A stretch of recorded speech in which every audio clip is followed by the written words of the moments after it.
Obrigado. Aleluia. Boa tarde, meus irmãos. Quero saudá-los com a graça e a paz de Jesus. Amém? Aqui, não sei se é pedir demais, sobrou um ventiladorzinho lá no canto. Dá para botar umzinho aqui para mim também? Também sou filho de Deus, não é? Aí me ajuda também.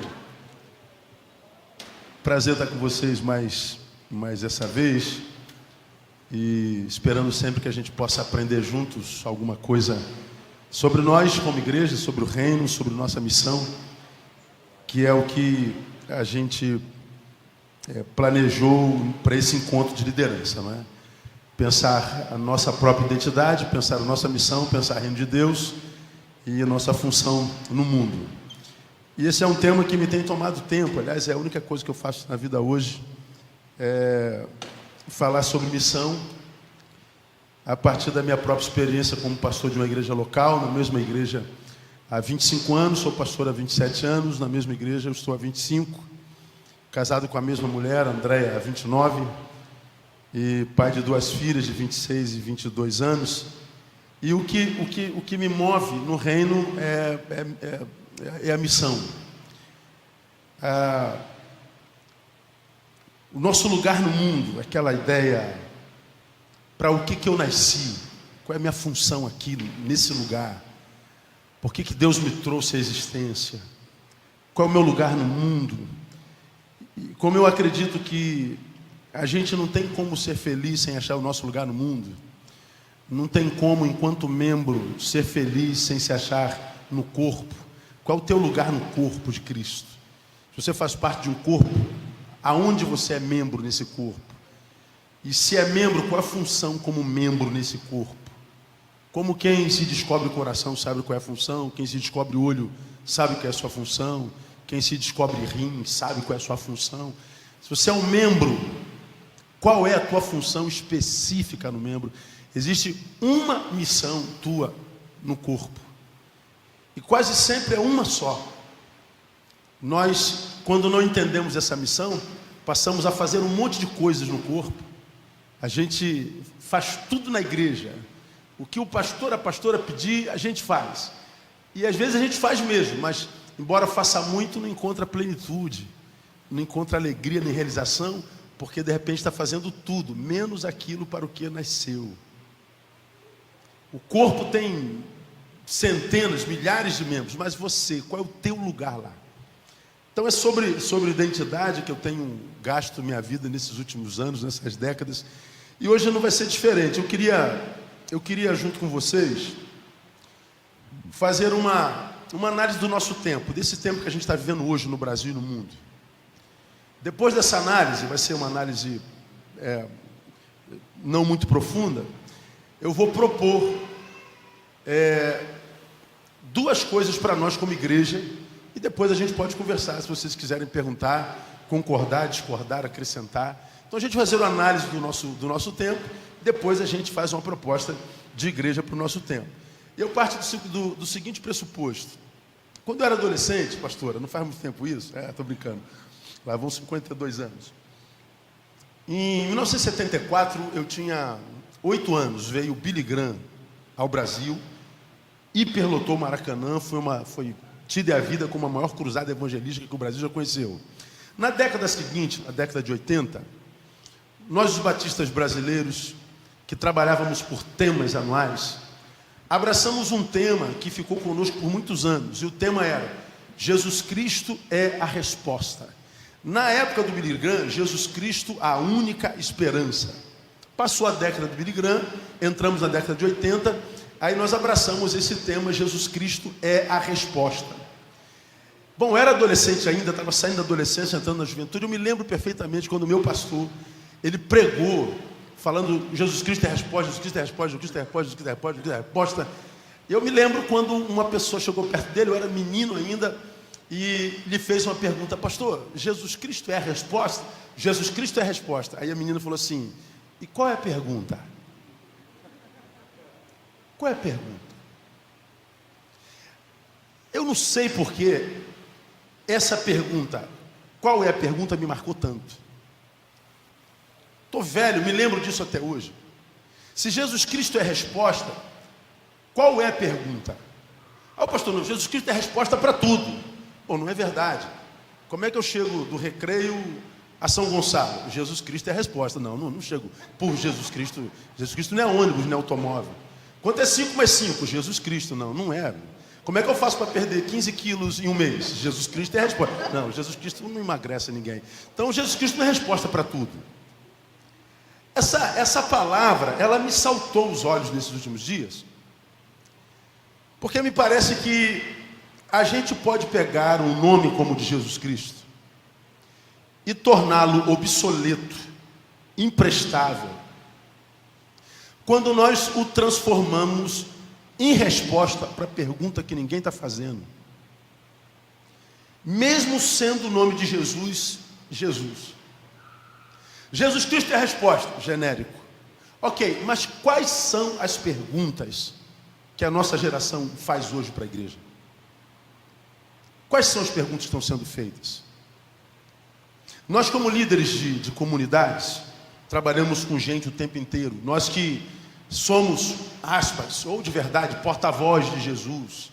Somos o seu povo, somos o seu corpo. Somos chamados para servir, para mudar, para transformar, para salvar, apontar, sinalizar o reino. Quais são as respostas que essa geração faz hoje para nós? E se elas estão fazendo respostas, somos perguntas. Estão fazendo perguntas, somos resposta para elas mesmas?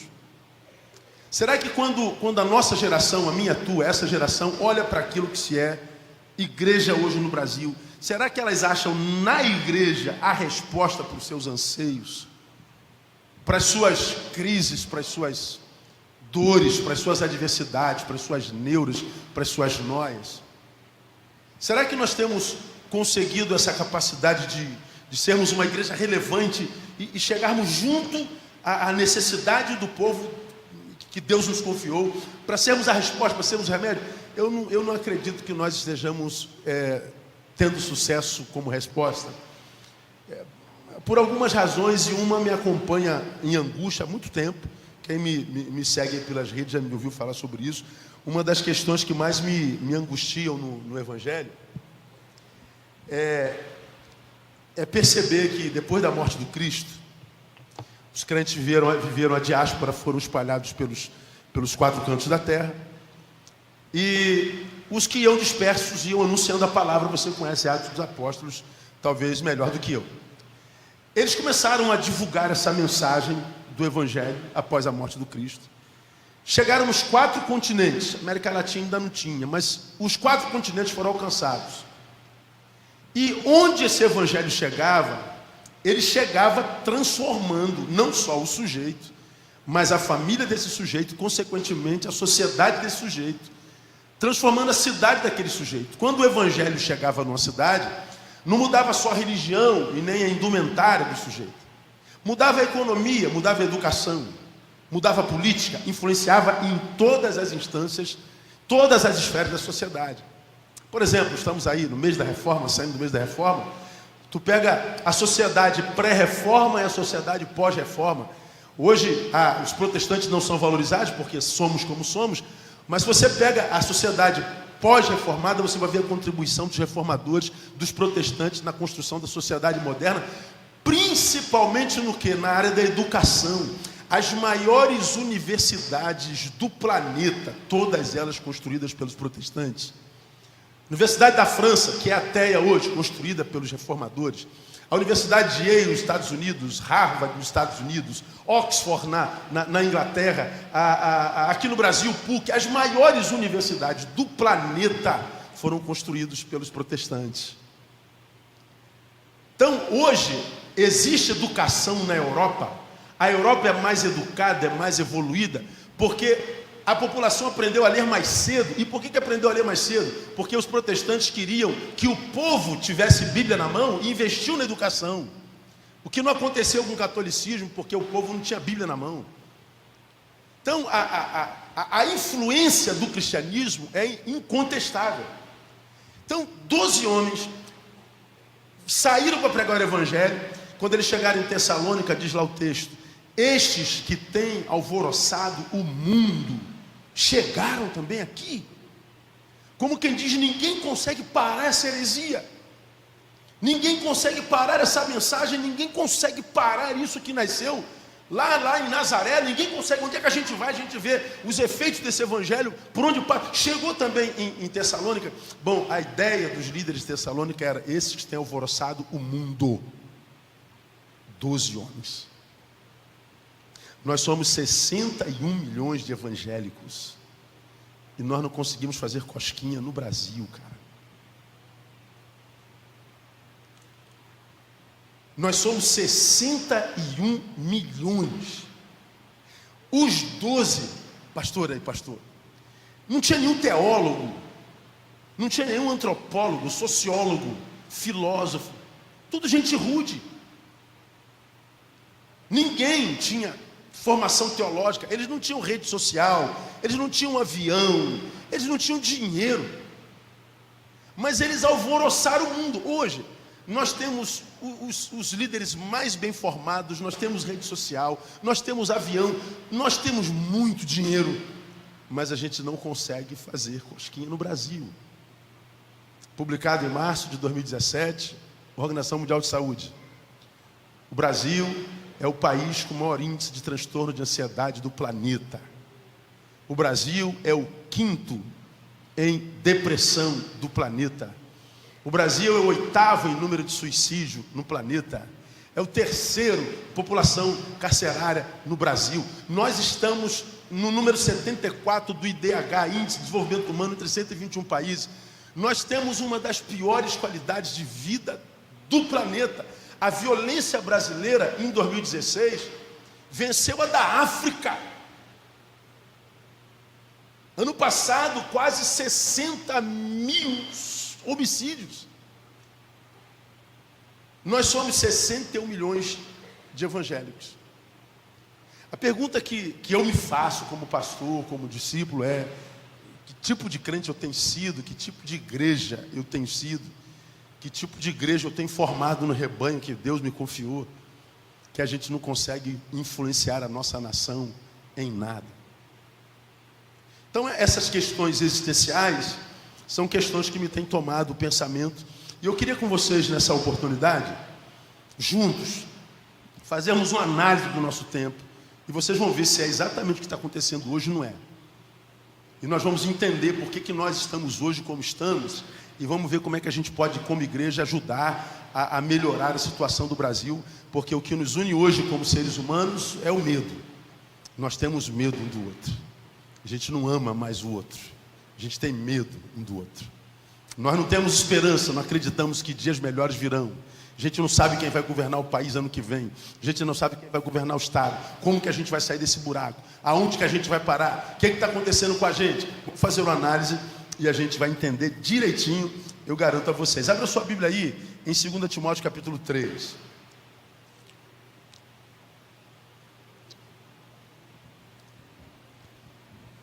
Depois de deixar aberto, aí nós vamos ler um versículo, e depois a gente vai caminhar.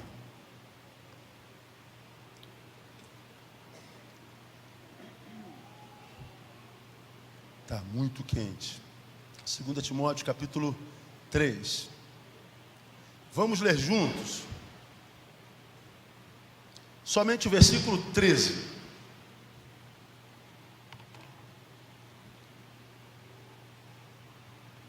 Que diz assim, ó: mas os homens maus e impostores irão de mal a pior, enganando e sendo enganados. Vamos juntos? Só uma só voz? Mesmo que as versões sejam diferentes. Não, tem uma versão aqui atrás. Vamos juntos? Contudo, os perversos e impostores irão de mal a pior, enganando e sendo enganados. Esse texto de Paulo, ele mexeu demais comigo nessas últimas semanas. Paulo está falando de quê? Ele fala como será o futuro de um tipo de gente, de um grupo. Está falando sobre o futuro. Essa palavra, ela é quase uma palavra profética. Só não é profética porque ela é baseada no óbvio. Se não fosse baseado no óbvio, não seria uma palavra profética. Ele fala de quem? Ele fala dos maus e impostores. Ele fala de gente incapaz de praticar o bem, porque o seu caráter foi deformado, a sua liberdade em praticar o bem foi cerceada. Então é gente que foi sequestrada pelo mal e é incapaz de praticar o bem em qualquer instância. Vamos lembrar que maldade na Bíblia não é só uma ação contundente. O mal vai além do que uma prática. Eu posso praticar o mal agindo, como posso praticar o mal me omitindo. A Bíblia diz: aquele que sabe fazer o bem e não faz, peca. Então, quando eu pratico o mal contra alguém, eu peco, porque eu estou agredindo uma criatura por quem Jesus morreu, é filho dele. Então, quando eu pratico o mal, eu estou pecando. Mas quando eu só nego o bem, eu também estou pecando. Vamos entender mal na Bíblia como quem é agente do mal e como quem, podendo fazer o bem, não faz. Você pegar o exemplo da parábola do bom samaritano. Está o pastor, o sacerdote indo para Jerusalém. Está o levita, o ministro de louvor indo para Jerusalém. Iam para o mesmo culto. Ambos estão indo para Jerusalém para adorar o Senhor no templo que vai ficar. Eles no caminho veem um homem que diz a palavra, você conhece o texto, foi agredido por um semelhante que lhe tomou tudo, lhe espancou e lhe deixou, diz a palavra, meio morto. Então ele estava desacordado. O pastor passa, vendo-o, diz o texto, passou ao largo. Eu tenho compromisso com a igreja, estou pregando hoje. Atrás dele vai o levita, o ministro de louvor, diz o texto, vendo-o, o verbo ver, portanto identificou, viu a sua necessidade, e o que ele fez? Passou ao largo, porque ele estava indo para a igreja. Eu tenho compromisso com a minha escala hoje. Passa um samaritano, que para o sacerdote, para o levita, não conhecem a Deus, é chamado de ímpio, pecador, certamente vai para o inferno na visão deles, é gente que Deus não reconhece, é gente que não é da mesma religião, é gente que não vai para Jerusalém para lugar santo, nem entra no templo para adorar ninguém.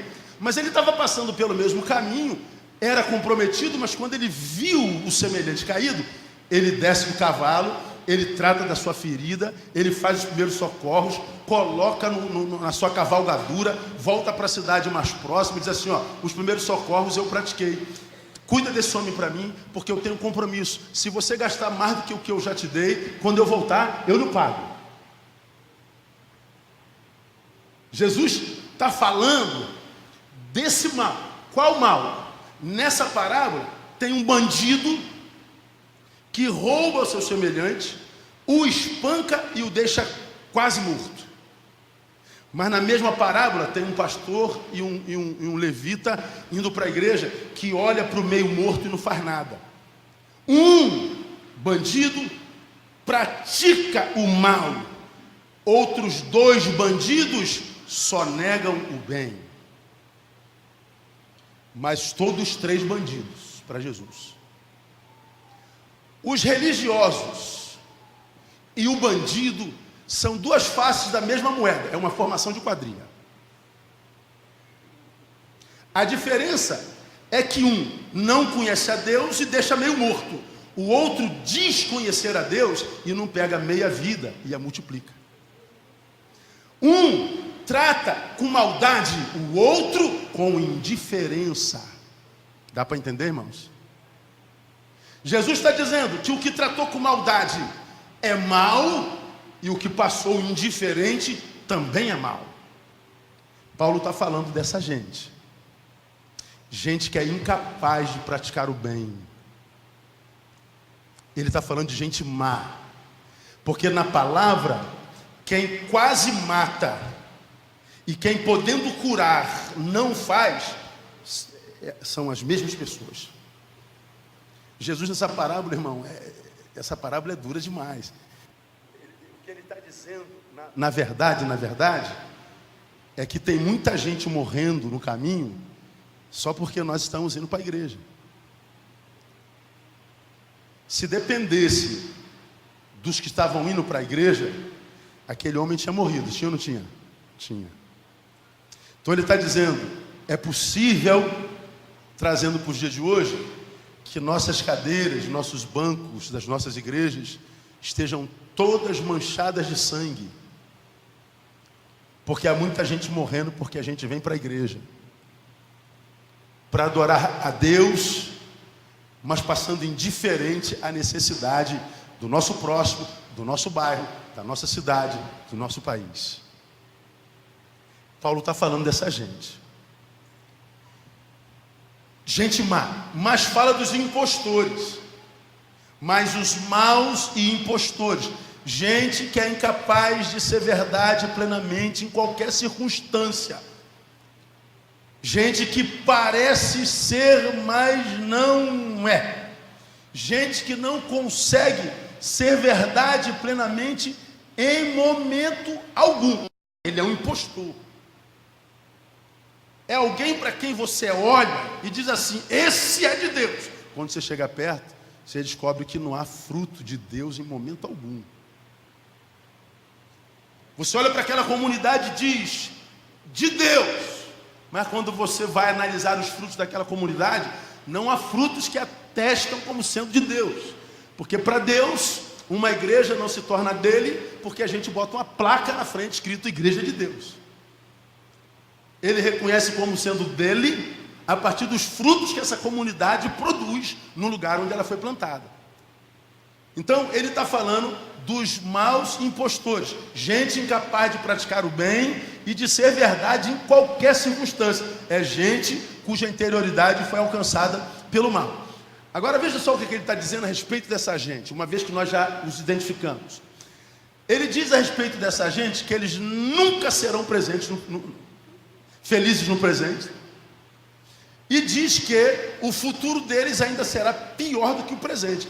Está dito lá, ó, maus impostores irão de mal, mal é o presente. Ninguém que pratique o mal ou passe diante do mal indiferente vai encontrar felicidade na vida, esquece.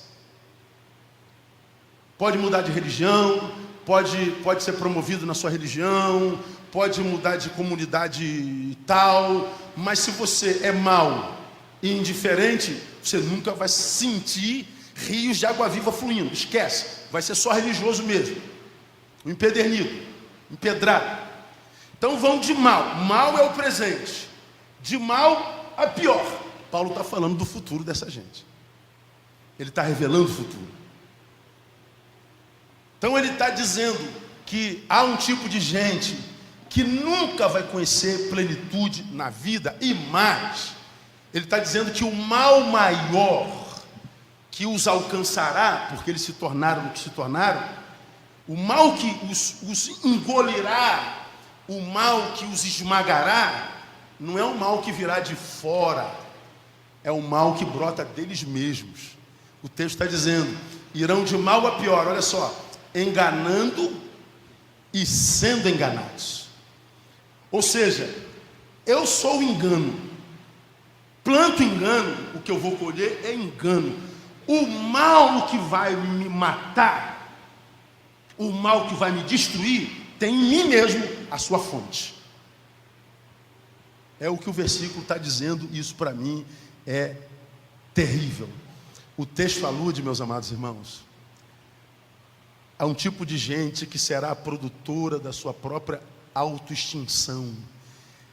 Essa geração produzirá a sua própria extinção. Ele está falando de uma geração do tempo do fim, que seria autofágica. Ela se autodestruiria. Aí quando eu penso Rio de Janeiro e Brasil, eu não durmo, irmão. Já disse aqui, ano passado, 59.627 homicídios. 165 homicídios por dia no Brasil. Portanto, 10% de todos os homicídios acontecidos no planeta no ano passado aconteceram no Brasil.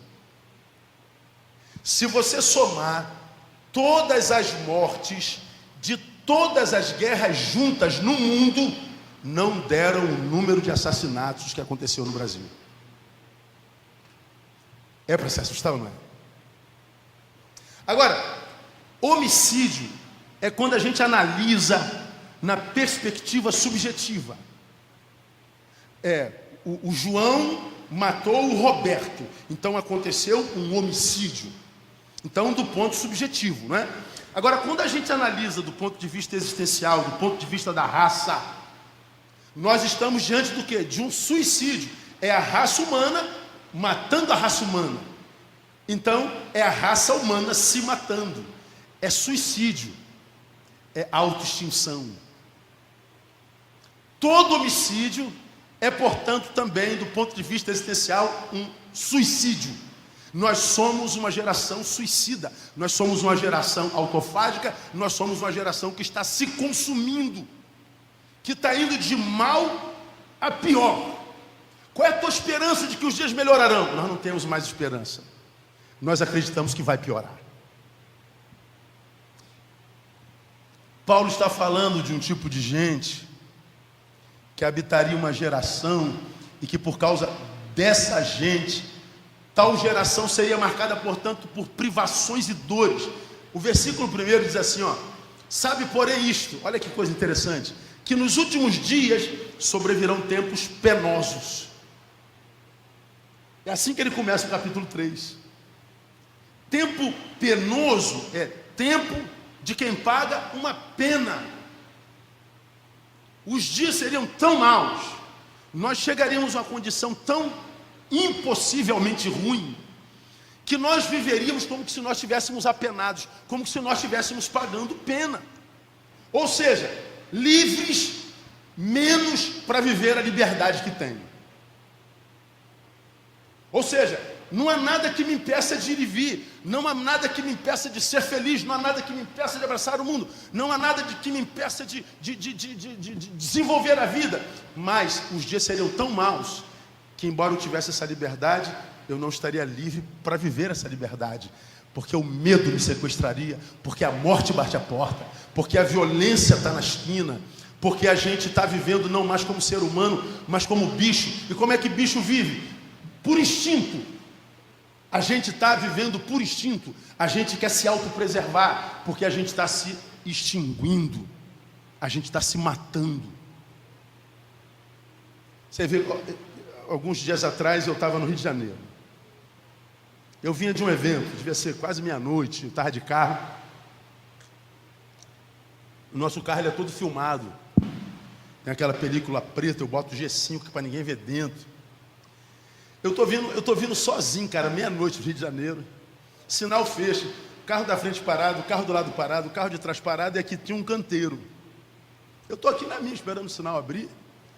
Aí entra uma moto entre o canteiro e meu carro, com 2 homens do meu lado. Fala, irmão, você é carioca igual a mim.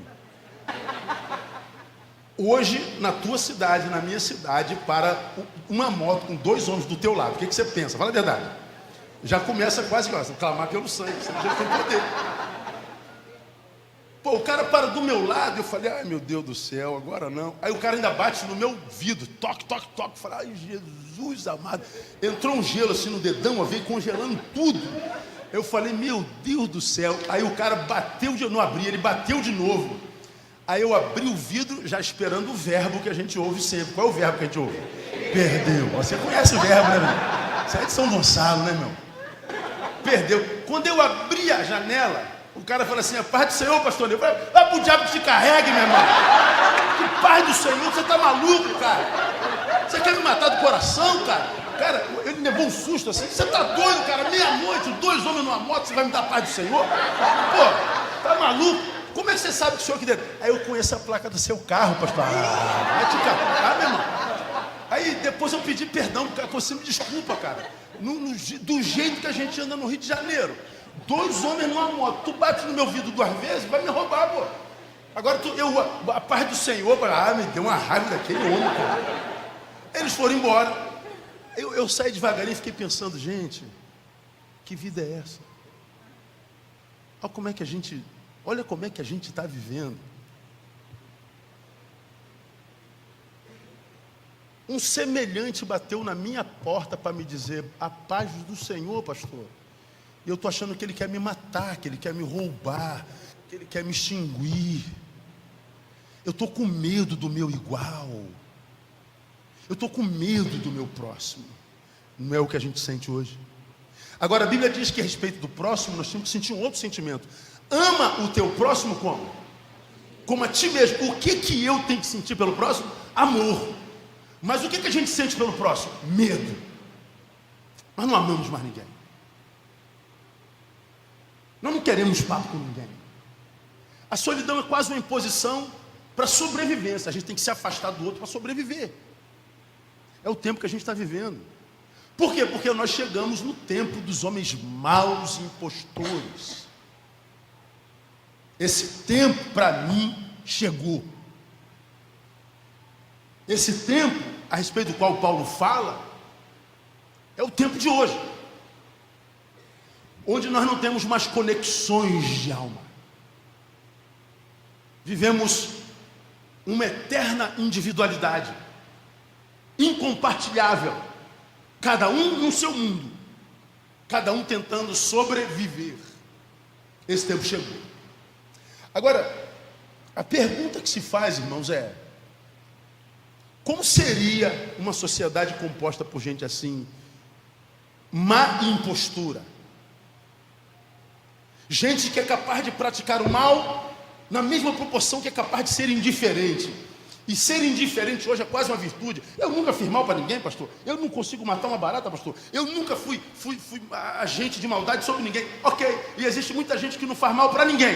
Mas essa mesma gente não faz bem para ninguém também. Para Jesus é a mesma coisa.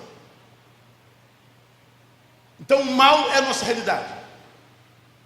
O impostor é aquele no qual não há mais verdade alguma. Não acredita em nada do que os seus olhos veem, porque nada do que os seus olhos veem traduz a verdade absoluta. Então nós não podemos nos entregar totalmente. Toda a relação humana é uma relação na qual a gente não mergulha mais de cabeça.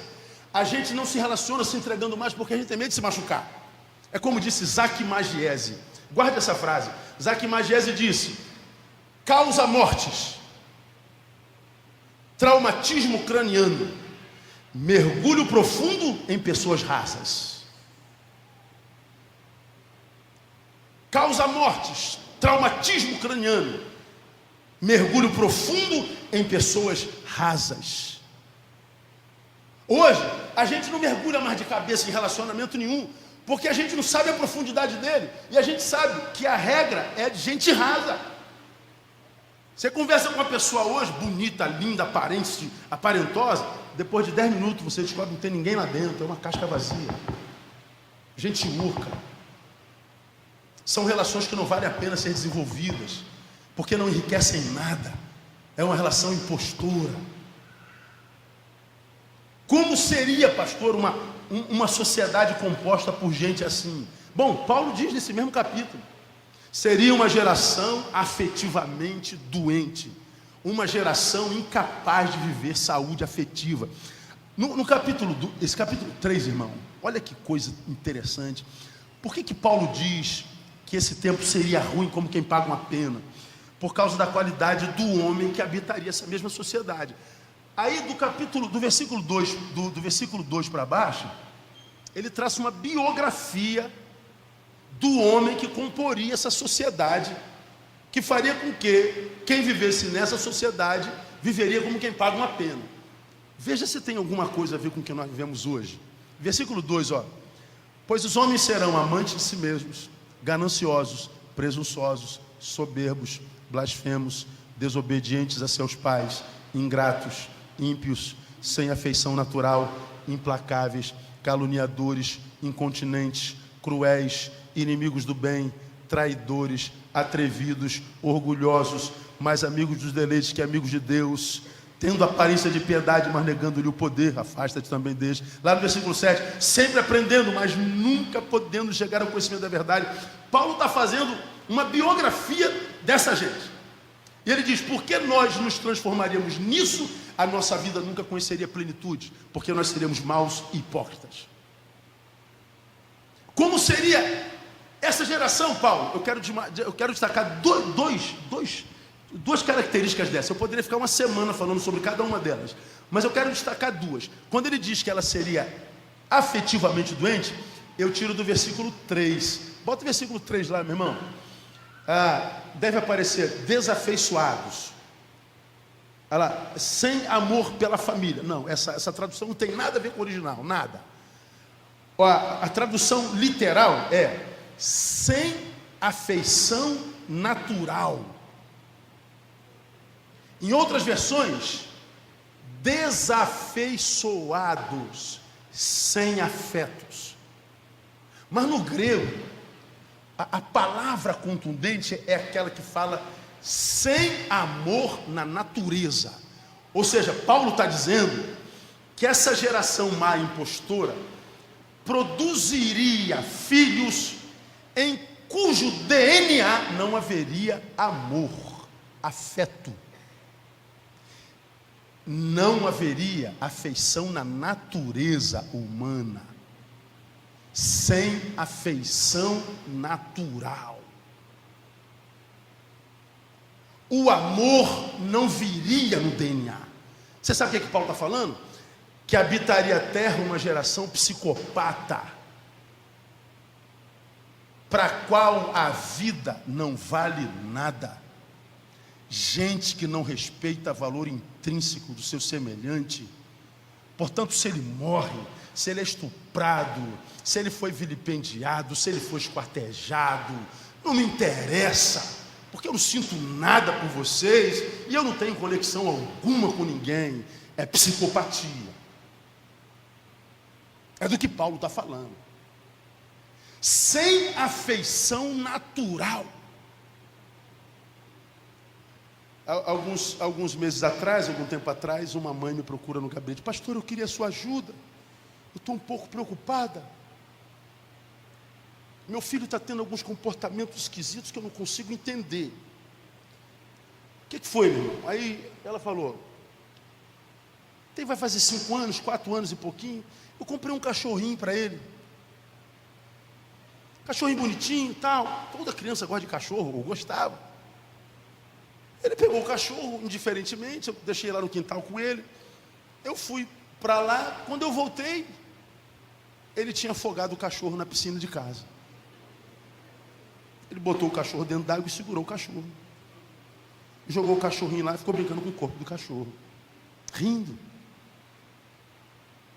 Ela ficou assustada. Mas ela pensou, deve ter sido um acidente. Comprou uma calopsita. Aquele periquitozinho. Tem uma ovelha minha lá em São Paulo que tem uma calopsita. Quando eu chego lá, ela começa. Não, endemoniada. Uma calopsita endemoniada. Eu repreendo logo. Mas a bichinha é inteligente demais, linda. A mãe comprou uma calopsita para esse mesmo menininho. O que o menininho fez? Arrancou a cabeça da calopsita. Passa um tempo, comprou outro cachorrinho, ficou olhando de longe. O que o moleque foi fazer? Pegou já ia afogando na piscina. Aí a mãe pergunta, pastor, o senhor acha que meu filho tem algum problema? Eu falei, meu Deus do céu.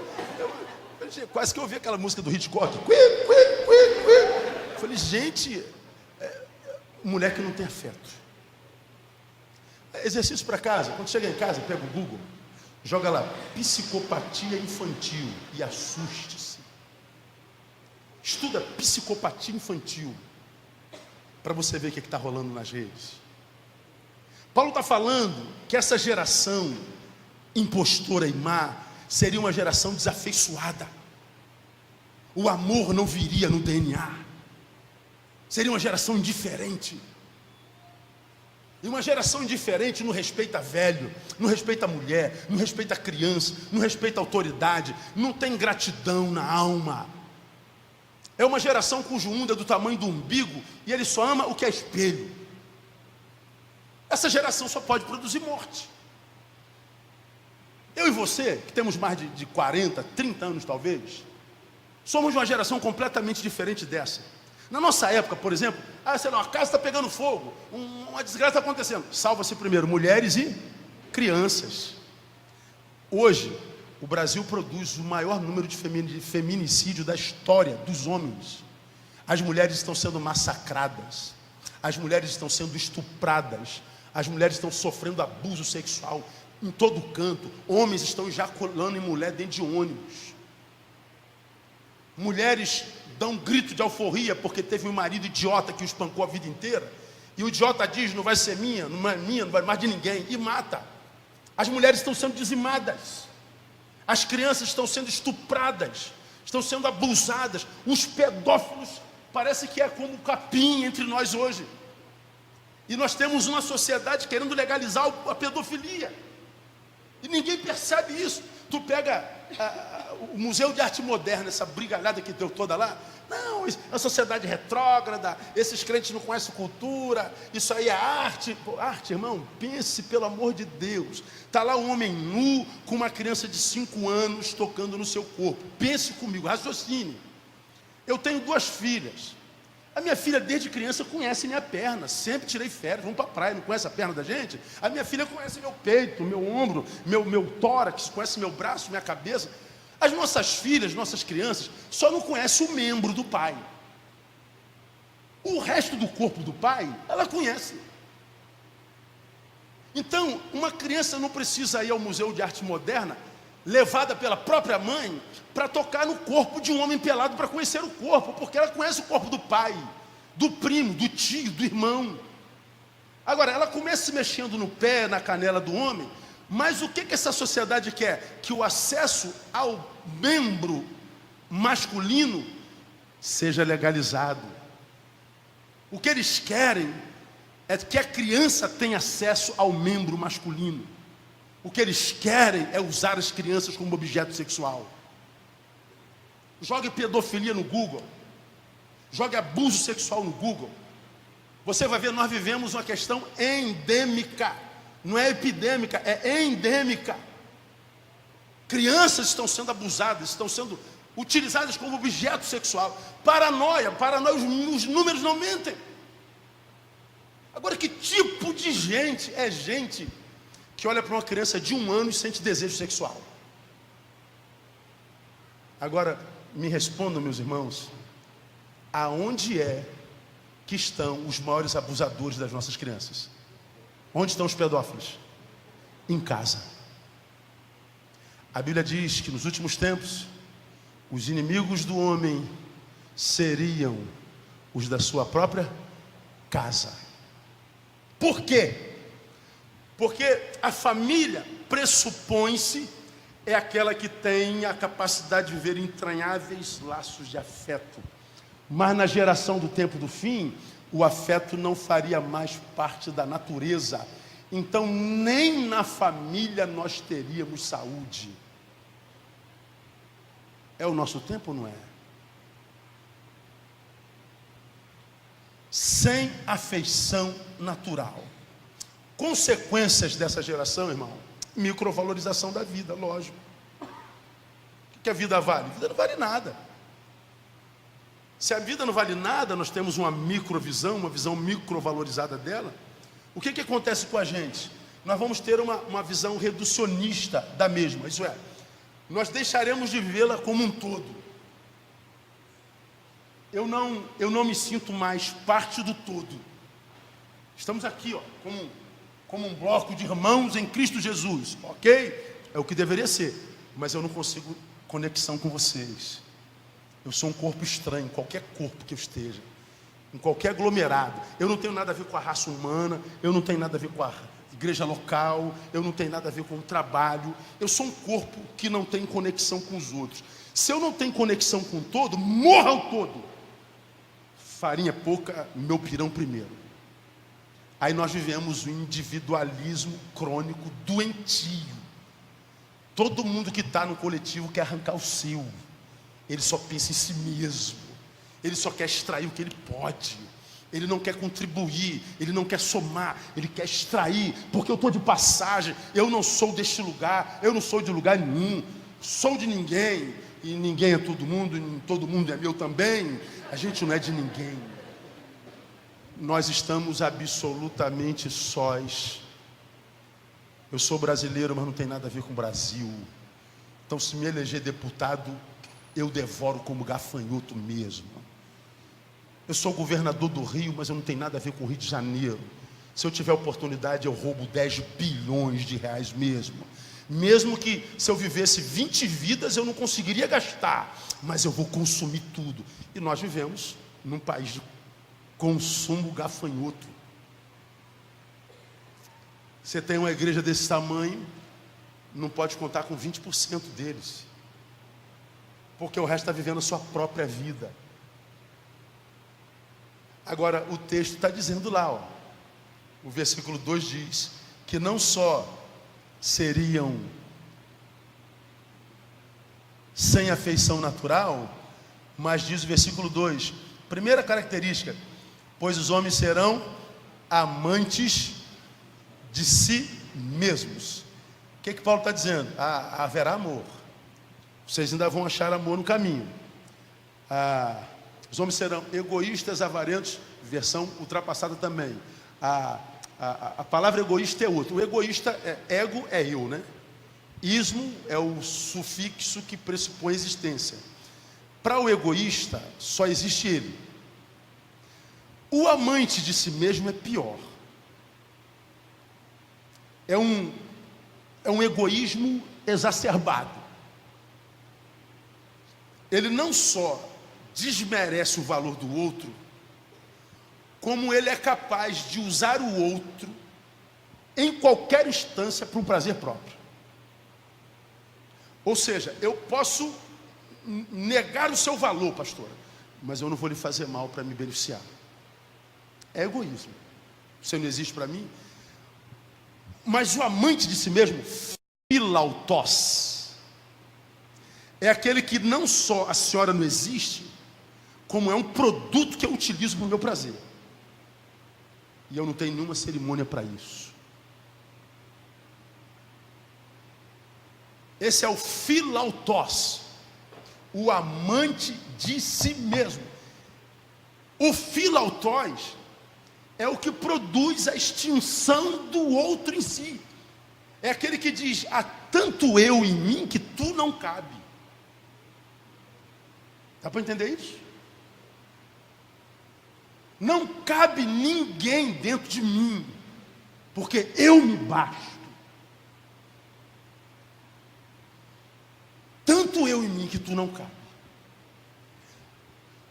Esse tempo chegou. Agora, viver isso, para mim, irmãos, é viver a pior desgraça que um homem pode viver. Por algumas razões. Primeiro, lá no Éden está dito, não é bom que o homem esteja só. É possível? É. Bom? Nunca. O Éden está dizendo, a vida só encontra sabor no encontro. O meu eu só encontra plenitude no teu tu. Quando eu opto por viver sozinho, à luz da palavra, eu vou viver uma proposta antinatural e antiprojeto de Deus. Porque foi Deus quem disse, o teu eu só encontra sentido no tu dele. A vida só encontra sabor no encontro. Quando você não cabe mais em mim, eu faço opção pela infelicidade. Eu faço opção pela incapacidade de ver plenitude. E Deus respeita quando a gente opta por isso. Mas tem algumas agravantes. Segundo, quer ver? Quando eu produzo a extinção do outro em mim, eu produzo em mim, mesmo sem saber, a extinção da capacidade de viver o sobrenatural de Deus. Quando eu produzo o banimento do meu próximo em mim, eu também sou banido da presença de Deus. Quando eu produzo a extinção do outro em mim, eu sou extinto diante de Deus. Ninguém extingue alguém sem ser extinto de Deus. Dá para explicar, pastor? Dá, claro que dá. Vou descer aqui um pouquinho, dá para pegar aí, câmera? Depois eu subo de novo. Vem cá, varão, você está gravando? Dá para a esposa aí. Me ajuda aqui um pouquinho. O que eu acabei de falar? Há tanto eu em mim que tu não cabe, não é verdade? Então, eu produzi a extinção, como é seu nome? Leonardo. Eu produzi a extinção do Léo em mim. O Léo não existe para mim, a não ser para ser usado para me dar prazer, fazer dele um degrau para eu ascender, um objeto de consumo, e depois é desprezado, porque ele não tem valor para mim. Eu produzi a extinção do Léo. Eu disse que quando eu produzo a extinção do Léo, eu também sou extinto. Não disse? E a Bíblia me ensina isso. Por quê? Porque a Bíblia diz no Éden que o meu eu só encontra sentido no tu dele. É como, onde é que o pastor encontra sentido para a vida? Na ovelha. Onde é que o médico encontra sentido para a vida? No paciente. Onde é que o professor encontra sentido para a vida? No aluno. Onde é que o marido encontra sentido para a vida? Na esposa, vice-versa. É quando o meu eu se encontra com tu. Agora, Léo, vamos ver se isso é bom de matemática. Quando o eu se encontra com tu, eu mais tu é igual o quê? Não estudou matemática, ele falou 2. Tá vendo? Não sabe matemática igual eu, né? Eu mais tu é igual a? Nós, garoto, aprendeu, pois é. A mulher ajudou. E é loura, tá vendo? É melhor do que ele. Pois é. Então, eu mais tu é igual a? Nós. Quando eu digo que o meu eu sem tu não serve, é porque eu não vivo nós. Só quando o meu eu se encontra com tu dele e vira nós, que eu posso orar, Pai nosso. Porque não existe Pai meu e Pai teu. Só existe um Deus. Eu só posso orar Pai nosso se eu estou com. Se eu abrir mão de chamá-lo de irmão, eu perdi o direito de chamá-lo de pai. Eu só posso chamar a Deus de pai se eu ainda estou saudável para chamar o meu próximo de irmão. Não quero mais saber do meu irmão. Abriu mão do pai. Tua paternidade mudou. Me arrepio quando eu estou jogando isso. Tem mais. Só quando o meu eu se encontra com tudo do Léo vira nós, é que eu posso orar o pão nosso de cada dia, dai-nos hoje. Deus só dá pão para quem não come pão sozinho. Se eu tenho pão e não compartilho, porque eu não tenho com quem compartilhar, eu sou indiferente, eu paro de receber pão. O que acontece? Vai viver carências existenciais mesmo. Aí você vê gente que tem tudo e o tudo não é suficiente para gerar plenitude. Um vazio Dostoiévski dentro. Gente que não consegue plenitude. O que está acontecendo comigo?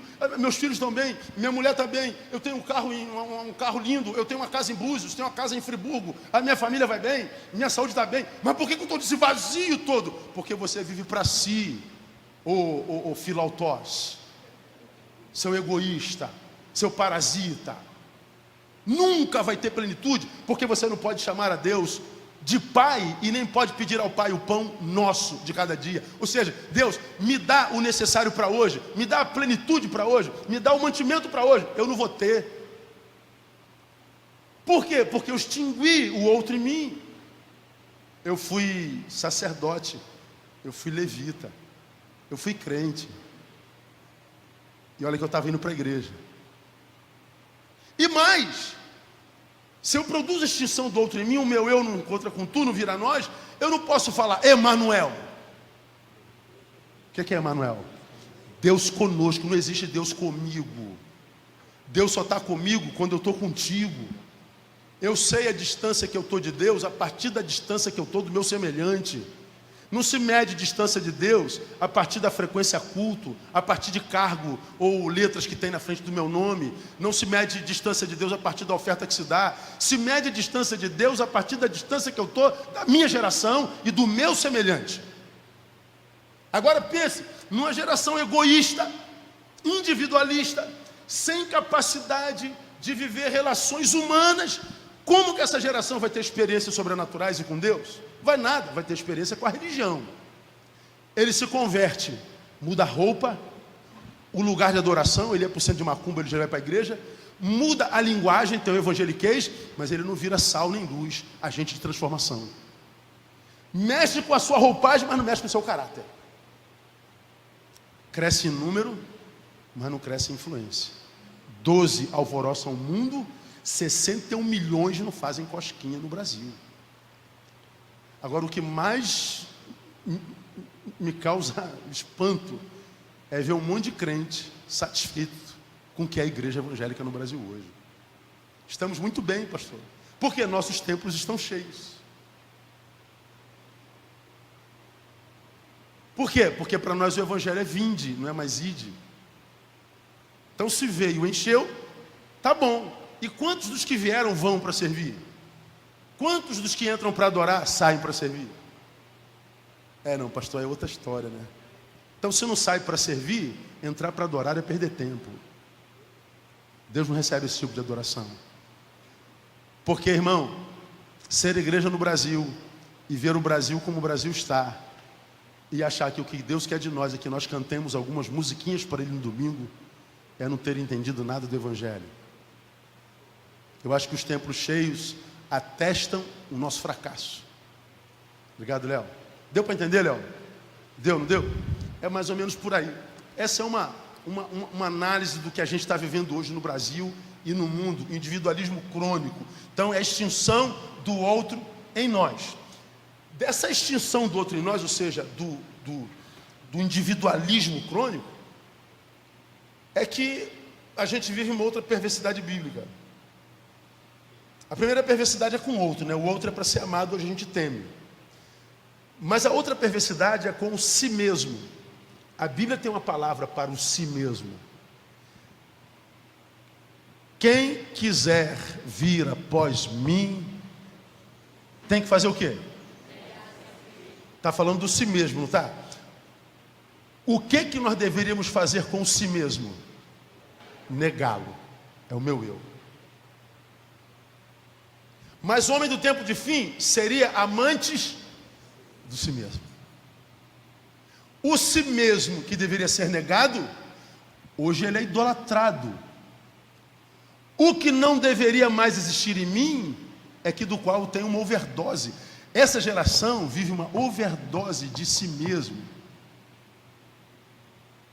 E a catedral disso é o Facebook, é o Instagram, são as redes sociais. É só você ver quantas fotos você tira de você por dia.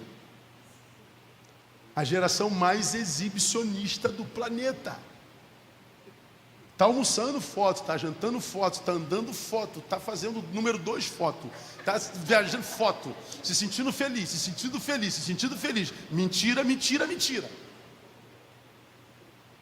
No início, uma foto nossa bastava. Agora, a gente publica um monte de fotos e fica esperando a adoração. Like, curtida. E se não tiver curtida, você tira a foto.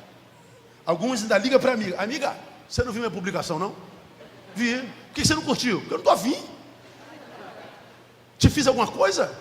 A gente briga por causa de like. Todo mundo querendo ser exaltado. Todo mundo querendo aparecer. Todo mundo querendo honra. Todo mundo querendo glória. Todo mundo tirando selfie. Todo mundo se autoproduzindo. Todo mundo se promovendo. Todo mundo mostrando a sua felicidade. Todo casamento no Facebook é perfeito. Todos os filhos são anjos. Está todo mundo viajando. Está todo mundo almoçando fora. Está todo mundo jantando. Todos os cabelos são lisos. Todo mundo feliz. Todo mundo mentindo. O Facebook é o mundo que nós gostaríamos que existisse. Que é o mundo para o qual nós nos retiramos, porque na realidade nós não estamos mais suportando. Ninguém está bem. Ninguém está pleno. Todos mentem. Produção da própria imagem. Vivemos uma eulatria, uma egolatria. Gente que precisa de tapinha nas costas o tempo inteiro. Gente que vai embora da igreja porque ninguém reconheceu o meu trabalho neste lugar. Em São Gonçalo não acontece isso, aqui é outro nível de crente. Agora, depois da ponte lá, que tem de crente manhoso, que trabalha atrás de cargo, de reconhecimento, de microfone, e que estou triste, não vou, e magoei com Deus, estou magoado com o pastor, e o pastor e a pastora tem que estar atrás desses parasitas que querem reconhecimento, querem glória, querem microfone, querem púlpito, querem tudo. Eu. Isso é o si mesmo doente. Não entendeu o Evangelho? O Evangelho é o poder de Deus para nos fazer desaparecer. Importa que Ele cresça e eu diminua, desapareça. Como alguém publicou outro dia, o Evangelho não é para ser visto, é para servir. Hoje todo mundo quer aparecer, todo mundo quer cargo, todo mundo quer glória, todo mundo quer reconhecimento, todo mundo quer tapinha nas costas, todo mundo quer oportunidade. Mas aqui, o eu é tão grande que ele não consegue passar pelo todo sem que no meio do todo ele seja salientado. A gente quer aparecer o tempo inteiro. O si mesmo que devia ser negado é aquele que do qual nós temos o quê? Uma overdose. Aí eu ouço aí, por onde eu passo, Deus vai mandar avivamento para o Brasil. Deus está chegando um avivamento vai passar pelo Brasil, vai varrer o Brasil. Eu ouço isso desde que eu sou moleque. É o ano de Daniel, o ano de Gabriel, o ano de Oséias, o ano de Elias, o ano de não sei quem, o ano de sei que lá, o ano da multiplicação, o ano da redenção, o ano do avivamento. Irmãos, eu acredito que Deus possa mandar um avivamento. Eu não acredito que mande nessa geração, porque Deus não mandaria avivamento sobre uma geração exibicionista, que glorifica o seu eu, porque Deus não divide a sua glória com ninguém, nem com a gente. Essa geração trocou Jesus por si mesma, no lugar de honra do seu coração. Quando a gente olha para o sujeito, a gente vê o sujeito, não vê mais Jesus de Nazaré. Quando a gente olha para a família, a gente vê a família, não vê mais Jesus na família. A gente não sabe a diferença entre quem é crente e quem não é crente, entre o que serve a Deus e não serve a Deus. É tudo a mesma coisa. Não há mais diferença alguma, muito menos de frutos. Então, a consequência de uma geração como essa geração seria efetivamente doente.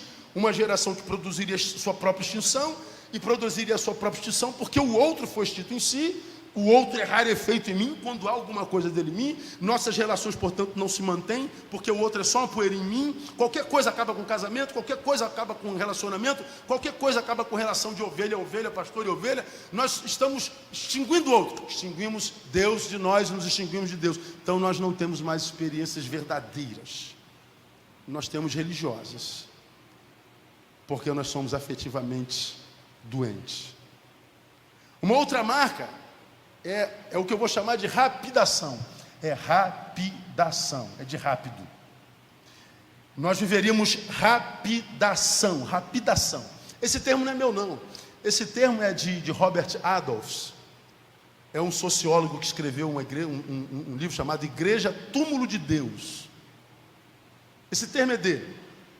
Essa palavra rapidação é como alguns estudiosos chamam essa celeridade na qual a gente vive. A gente está com pressa o tempo inteiro, a gente está sempre correndo, a gente não consegue mais estar, porque a gente está fazendo, perdemos a capacidade de estar, porque a gente está viciado em fazer, a gente está desesperado em produzir, a gente não consegue mais fazer uma coisa cada vez, nós perdemos a capacidade de viver calma, de comer devagar, anda mais devagar, curte o belo, põe o pé na grama, curte a vida, vai um pouquinho mais lento. Não, a gente está sempre ocupado, a gente está sempre corrido, a gente está sempre desesperado, a gente está sempre atrasado, a gente não tem tempo, não estou ocupado. O que acontece? A gente perdeu a capacidade de viver calma. A calma foi banida das nossas vidas, porque nós temos aquela sensação de atraso crônico. A gente está sempre atrasado. Nós banimos a calma da nossa vida, nós perdemos, portanto, a capacidade de viver quietude e contemplação. Quem perdeu a capacidade de viver quietude e contemplação, desmontou o altar que deveria ter no quarto. Não entendi, pastor. Consegue viver calma, quietude, contemplação? Não, pastor. Então teu quarto não tem mais um altar. Teu quarto é só um dormitório. Qual o problema disso? Porque a Bíblia diz que o que Ele tem para mim, Ele revela no quarto e não na igreja. Grave isso.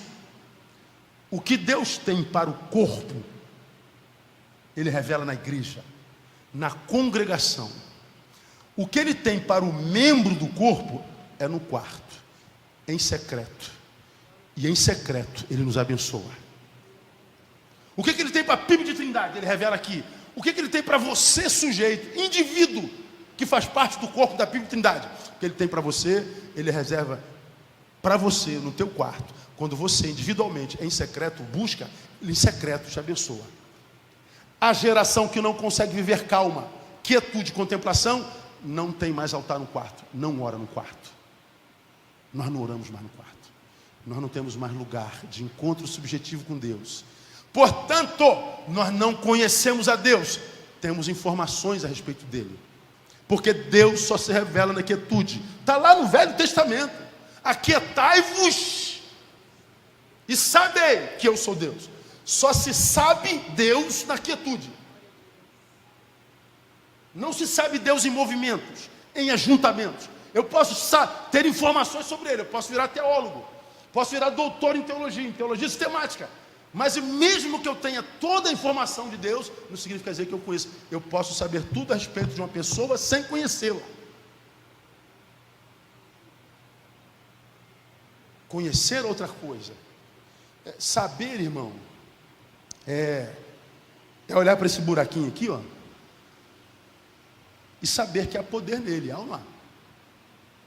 Esse ventilador só está se movimentando por causa do poder que sai desse buraco. Se eu tiro do buraco, ó, tem poder ou não tem nesse buraco?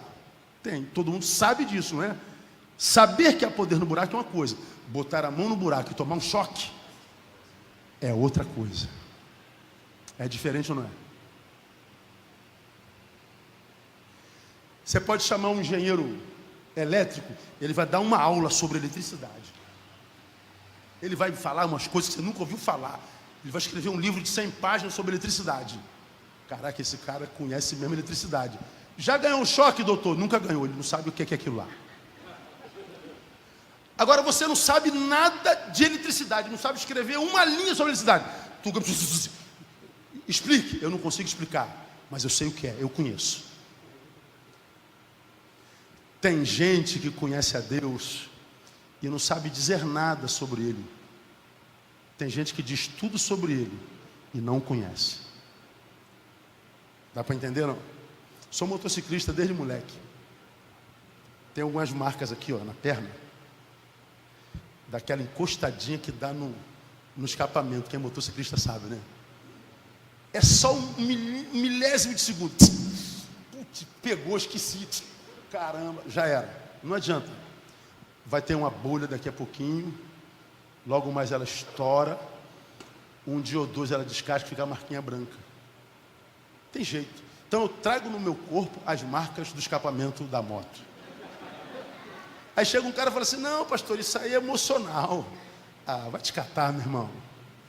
Eu trago no meu corpo as marcas desse negócio, eu conheço. Onde é que a gente faz marca no corpo do Evangelho? É no quarto. Porque as marcas que querem gerar em nós na coletividade não têm gerado em nós um agente de transformação fora dela. A gente se arrepia, a gente vê anjo de fogo, bola de fogo, espada de fogo, tudo de fogo, mas a gente não queima lugar nenhum. A gente não influencia lugar nenhum. A gente não transforma lugar nenhum. O que a gente está vivendo é catarse. Agora a experiência se vive no quarto. Mas nós não temos mais experiência no quarto, porque nós estamos com muita pressa. Nós temos que ganhar dinheiro, nós temos que promover a própria imagem, nós temos que promover nosso sucesso. Nós não estamos tendo tempo para Deus. A consequência dessa rapidação, a ausência de diálogo. A gente não consegue conversar mais 5 minutos. Aqui no celular a gente conversa 1 hora. No Facebook a gente fez 1 hora. Agora no Face to Face, irmãos, a gente não consegue mais conversar, Léo, olhando no olho. A gente está sentado à mesa, a gente desvia o olhar, a gente não consegue mais olhar no olho. Tem 4 sentados à mesa, está todo mundo com cabeça baixa no celular. E às vezes conversando com quem está na tua frente. A gente não tem mais relações humanas. Você tem 200 mil amigos no Facebook e não tem 2 na vida pessoal. Você, como disse Rousseau, é absolutamente sozinho. Ninguém sabe o que você é aí dentro. Tua esposa não imagina. Teu marido não passa na cabeça dele as tuas angústias. Aquele mundo que habita lá dentro da gente, que é onde a gente é o que a gente é de verdade. E por que ninguém pode conhecer a gente plenamente? Porque a gente não confia em ninguém plenamente. Nós estamos impedidos de viver relações humanas. Reduzimos os sentimentos, vivemos a abreviação deles. Na minha época, um abraço era o encontro de dois corpos.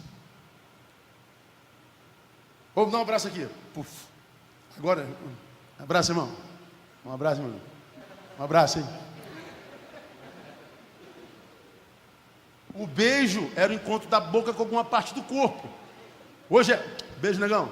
Ô, beijo aí, irmão. Beijo. Que beijo é esse? Nós não conseguimos mais expressar sentimentos, porque tudo que a gente faz é aqui, ó. Aí você não gostou de uma coisa que ele disse, aí tu bota um emotion com a carinha feia saindo fumaça. Gostou? Gostou muito, bota kkk.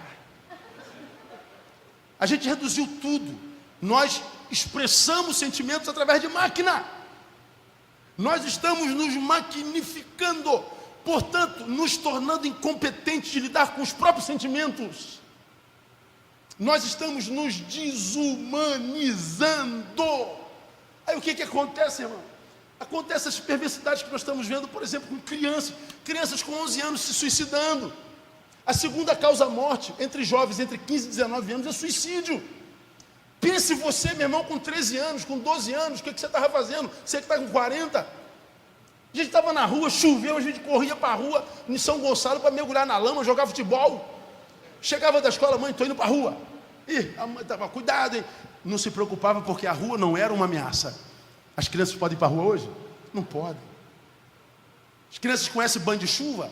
As crianças andam descalço? As crianças já caçaram rango uma vez? As crianças já subiram em pé de jamelão para comer jamelão, até fazer cocô roxo? Já conhece isso? Crianças fazem carrinhos dela? Nosso carrinho era latinha de leite ninho, que a gente bota. Quanto mais latinha, mais rico a gente era. A gente puxando assim, ó.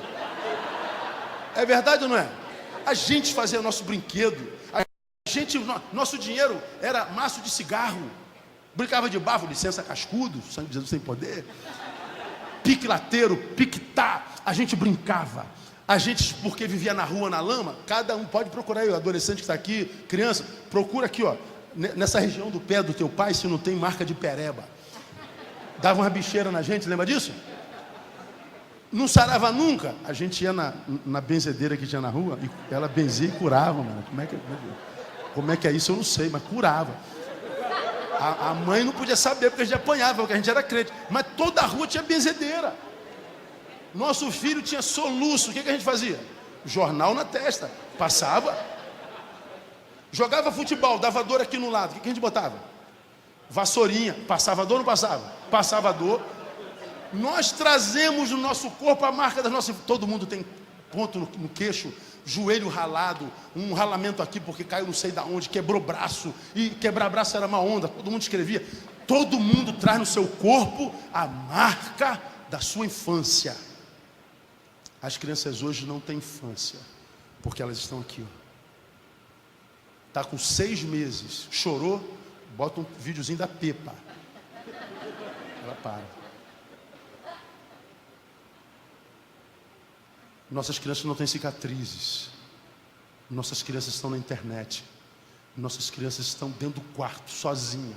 Chega em casa, vai para o quarto, não conversa com ninguém. Eles não sabem falar português. Eles não sabem conversar. Eles não sabem falar no olho. Tem problema de estima. Não tem infância. Quando chega na adolescência, eles não têm marca da história na vida. Você que teve infância, teve adolescência, traz no seu corpo a marca da sua infância. Quando você está mal aqui no presente, estou mal a beça hoje, você vai lá na infância e vai para uma época boa. Pô, cara, que saudade que eu tenho da minha infância, cara.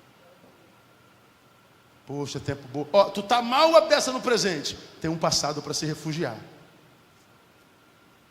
Nossas crianças não têm infância, não tem marcas no corpo da infância. Chega na adolescência, não tem marca histórica da infância. Chega na adolescência vazia de experiência histórica. Eles estão se matando, eles estão deprimidos. Eu e você, na nossa época, tínhamos apelido. Todos nós tínhamos apelidos. Era problema para nós? Todo preto era neguinho. É neguinho, merrinho, problema nenhum. Todo gordo era balofa, gordinho. Todo orelhudo era dumbo. Todo mundo tinha apelido. Tinha ou não tinha? O meu era espingarda, 1,85 m, com 60 quilos, era uma vareta. Não era problema algum. Hoje, botar apelido numa criança chama de quê? Bullying. Se bota apelido numa criança é crime. Ele deprime e se corta todo. Autoflagelo. É epidemia no mundo. Por que antes eu podia ter apelido e hoje eles não suportam? Porque a imagem é tudo que eles têm. Eles não têm consistência, não tiveram infância, não tiveram rua, não usaram o corpo para nada. Eles são a catedral vazia de experiência histórica. A família está doente. Eles não têm do que se orgulhar do passado, não têm construção no presente e não têm esperança de futuro. Mexe na imagem, mexeu em tudo que eles têm. É cruel, né, gente? É muito, muito, muito cruel. É o resultado dessa vida sem contato humano. Um monte de gente caminhando como um pedaço de carne que anda, sem consistência, sem marco histórico, sem objetivo, sem sentido, sem história, sem esperança. Pedaços de carne que andam, sem afeto. Essa é a geração que a gente é chamado para servir. Aí vamos caminhar para o final. Quando a gente faz essa análise do nosso tempo, e olha o que a igreja é, não é possível que a gente fique bem. Quando a gente olha para os nossos congressos de jovens, que só quer cantar, e pagar 10 mil para trazer um cantor falido desse da vida. Aí lota isso aqui, ó. Porque é show. É só celebração, mas não tem cerebração. Ninguém aprende nada, só mexe o corpo. É epidérmico, é sensitivo. Mesmo que a gente diz, estou sentindo o poder de Deus nesse lugar. Ok. Você está sentindo o poder de Deus? Tá. Então Deus está nesse lugar? Tá. E o que Deus está falando contigo? O que você vai fazer com esse poder que você sentiu? Você foi muito abençoado, ok. E o que você vai fazer com essa muita bênção que recebeu? Ninguém compartilha. A igreja só tem projeto para a igreja. Não tem projeto para a cidade. A juventude só tem projeto para si, não tem projeto para a cidade. Os idosos só têm projeto para si. Nós vivemos para nós. Nós somos uma igreja em si mesmada no Brasil. E aí vivemos o pecado. Porque quando Jesus diz negue-se a si mesmo, Ele não fala só para o sujeito, Ele fala para a igreja. A igreja não existe para si, a igreja existe para a cidade. Qual é o projeto da igreja local para a cidade? Qual é o projeto que a igreja tem para as crianças da sua cidade? Qual é o projeto que a igreja tem para os idosos do seu bairro? Qual é o projeto que a igreja tem para a população em situação de rua do seu bairro? Qual é o projeto que a igreja tem contra a intolerância religiosa, contra o racismo? A igreja não tem projeto para nada. É alienada. Por quê? Porque não tem afeto natural. Porque é amante de si mesmo. Porque vive rapidação, não tem relação humana, é alienada.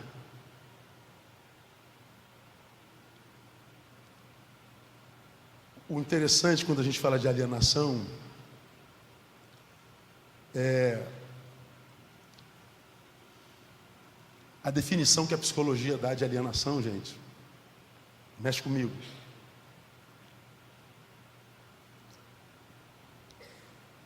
Alienação são os conteúdos reprimidos da consciência.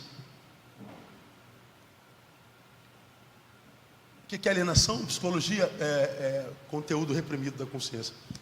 Está na consciência, há um conteúdo aqui, mas ele está reprimido. Ou seja, ele está vendo o que está acontecendo, mas o conteúdo está reprimido, ele não consegue expressar, então ele não sabe o que fazer, como fazer, para que fazer, por que fazer. Ele se aliena.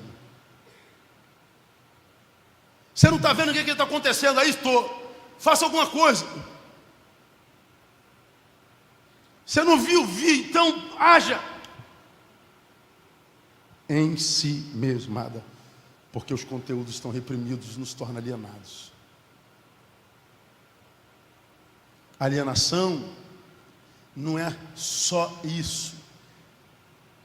Etimologicamente, alienação vem de alienare, latim, que vem de alienos. Etimologicamente, alienado é aquele que pertence a outrem. Ou seja, eu existo, mas eu não me pertenço. Eu pertenço a outro, então eu penso com a cabeça dele. Eu faço o que ele diz. Eu sinto o que ele diz que eu tenho que sentir. Eu não existo em mim. Eu sou um produto da minha geração. Sou o produto do gueto onde eu vivo. Eu penso com a cabeça dos outros. Eu vivo segundo o Facebook. O que esse Facebook produziu? Seta para cá, eu vou para lá. Seta para lá, eu vou para lá. Ele não tem personalidade. Ele é Maria. E não há problema nenhum ser Maria, desde que não vá com as outras. Mas ele é Maria, vai com as outras. Ninguém faz nada, então eu também não faço. Ele não consegue ser agente de transformação. E eu acho, irmãos, que nós vivemos essa realidade de forma muito perversa. Como Jesus sabia, irmãos, dessa desgraça da alienação, ele coloca um texto como do endemoniado gadareno para nos ensinar contra ela. Eu não vou falar sobre endemoniado, só para você pensar na cama. Qual é o enredo do endemoniado gadareno? Quando Jesus planta-se diante daquele endemoniado, Jesus pergunta: qual é o teu nome? Qual é o nome que ele deu? Legião, porque nós somos muitos. Olha o enredo da parábola do gadareno, da história do gadareno. Muitos em um, impedindo esse um de ser ele mesmo. Mastiga aí com os dentinhos do cérebro. Qual é o teu nome, moço? Legião, nós somos muitos. Não há um moço aqui. Ah, são muitos em um. Impedindo esse um de ser ele mesmo? Toda vez que Jesus está diante de um ser humano, cuja humanidade está impedida de ser desenvolvida com plenitude, ele está diante de uma abominação. Então ele tira aqueles muitos, e tirar os muitos é resgatar no sujeito a sua persona, a sua individuação. Pronto, meu filho, seja você. Pense com a sua cabeça. Não pense mais influenciados por muitos. Tenha capacidade de crescer, de amadurecer, de viver além da média. Seja para a glória de Deus.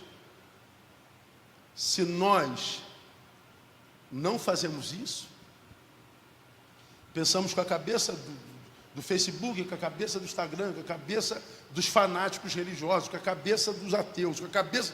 Somos gadarenos. Falta para nós personalidade.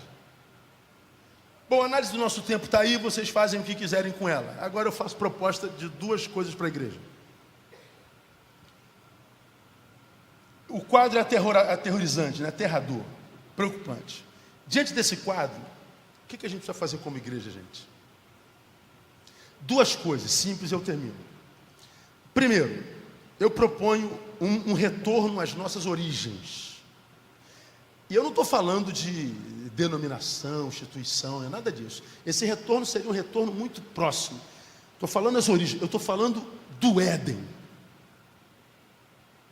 Voltar às origens. Por quê? Para que nós fomos postos no jardim, gente? Pense comigo. Gênesis 2,15 diz assim, ó: tomou, pois, o Senhor Deus o homem e o pôs no jardim do Éden para o lavrar e guardar. Primeiro ele fez as coisas, depois colocou o homem lá. Está vendo isso tudo aqui? Adão, é teu. E o teu papel nisso tudo, com o que você é cuidar, é lavrar. Você existe para o cuidado. Tudo que os teus olhos veem estão sobre o teu cuidado. Para que o ser humano existe, irmão? Para cuidar. Nós existimos para cuidar uns dos outros. Nós existimos para lutar contra o individualismo, para viver amor que não seja por si mesmo. Nós existimos para fazer o bem. Nós existimos para viabilizar a vida, para impedir que espíritos de morte corram pela cidade, que ainda é o nosso jardim. Nós existimos como sal, para dar sabor, para preservar, como luz, para impedir que as trevas que cerceiam o caminhar tenham poder entre nós. Nós existimos para isso. Agora, quando é que nós perdemos essa capacidade de cuidar do outro? Quando o pecado entra, Gênesis capítulo 3. O pecado entra. Nós que fomos postos no jardim para cuidar, por Deus fomos mandados embora dele. Ser mandado para fora do jardim é ser alguém incapacitado para viver a razão da vida. O pecado impediu a raça de viver aquilo para o que ela foi criada, o cuidado mútuo. Por isso nós nos machucamos, nós nos ferimos, nós nos matamos, porque nós perdemos a perspectiva de cuidado, de ser bênção, de estar com.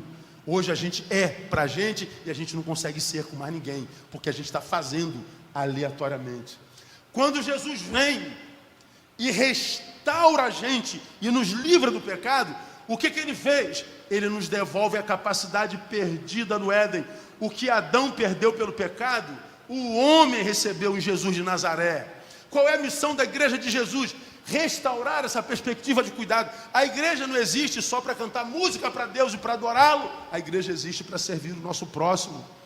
É Ele quem disse: eu prefiro ser amado no próximo. Por isso, se alguém quer fazer alguma coisa por mim, dê água ao sedento, pão ao faminto, visite o encarcerado e o internado, o doente. Deus escolheu ser amado no próximo. Se eu sou igreja e o próximo não é meu alvo, tanto quanto meu alvo é Deus, eu pego.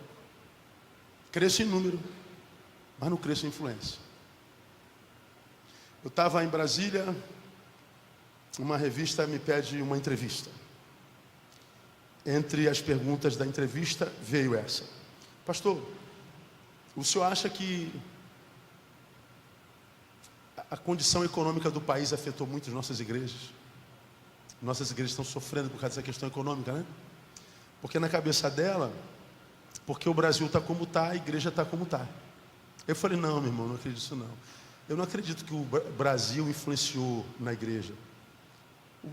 A igreja não está como está porque o Brasil está como está. O Brasil está como está porque a igreja está como está. Não é a condição do Brasil que influenciou a igreja, a condição da igreja influenciou o Brasil. Porque a promessa de 2 Crônicas 7,14 continua de pé: se o meu povo, que se chama pelo meu nome, se humilhar e orar e buscar a minha face, então, condição sine qua non. Ele está dizendo: se o meu povo for povo, então eu ouvirei do céu, serei Deus para esse povo. E quando eu tenho um povo na terra, o resultado é que a terra desse povo é sarada. A nossa terra está doente, está ou não está, igreja? Das duas uma: ou Deus mentiu, ou ele não tem povo aqui. O que você acha que aconteceu? Deus mentiu, né, gente? Ou nós não somos como deveríamos ser. Se o meu povo, que se chama pelo meu nome, se humilhar e orar e buscar a minha face, então eu virei do céu, perdoarei os seus pecados e sararei a sua terra. Eu espero ver essa terra sarada. Mas eu acredito que essa terra só pode ser sarada pela igreja de Jesus. Não acredito que Bolsonaro dê jeito, não acredito que o retorno do Lula dê jeito, não acredito que o Fernando Henrique vindo dê jeito, não acredito que o Dória dê jeito, eu não acredito que homem algum dê jeito. A única forma de curar o Brasil é através da igreja de Jesus de Nazaré. Mas quando a igreja for igreja, precisamos voltar às origens. Cuidar é ser oposição ao descaso, ao descuido. Tu imagina 61 milhões de crentes fazendo bem pela rua, Imagina a igreja com proposta para criança, para educação, para esporte. Imagina a igreja marcando essa geração com amor, mas com amor que é visível, fotografado, mensurável, visto, fato contra fato, no argumento. O problema é que a gente fala de amor, mas a gente não vê esse amor materializado. A gente fala de amor, mas não vê isso mensurado. A gente fala de amor, mas o amor é só um discurso. E aí nós não temos mais credibilidade. Porque nós fazemos parte dessa geração que não ouve com os ouvidos, ouve com os olhos. Ela só acredita no que vê. Precisamos voltar às origens. E termino. Nosso tempo já passou há muito tempo. Segundo, precisamos resgatar a missão pedagógica da igreja.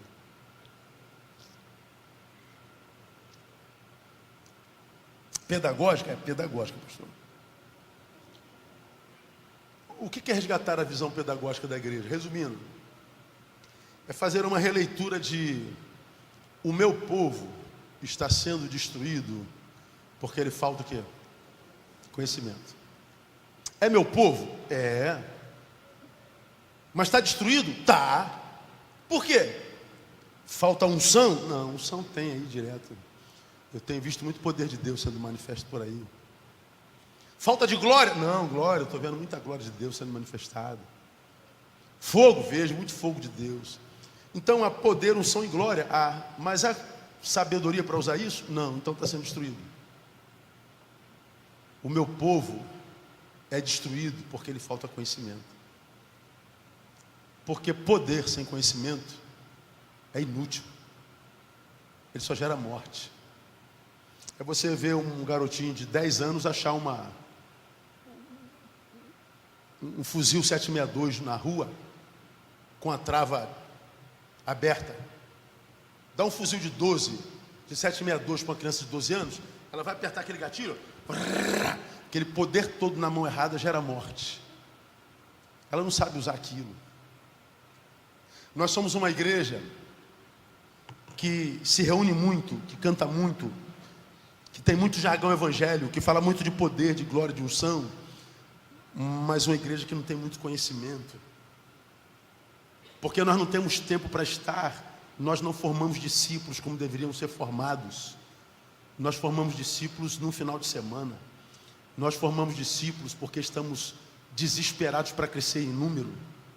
E formamos como quem forma qualquer outra coisa. Aí não brota no de vida a personalidade do Cristo. É gente que envelhece, mas não amadurece. Vira dependente do pastor, dependente do bispo, dependente do apóstolo. Gente que não consegue gerir a própria vida, gestar a própria vida. Gente que não sabe dar um passo. Gente que não sabe lidar com as dores da vida, com os antagonismos da vida. Gente que não entende Deus. Se Deus exige, por que está doendo? Se Deus exige, por que deu errado? Se Deus exige, por que estou sentindo dor? Porque não sabe lidar com as agruras da vida. É gente ignorante. Gente que não sabe lidar com a própria vida vai ser agente de transformação na vida alheia.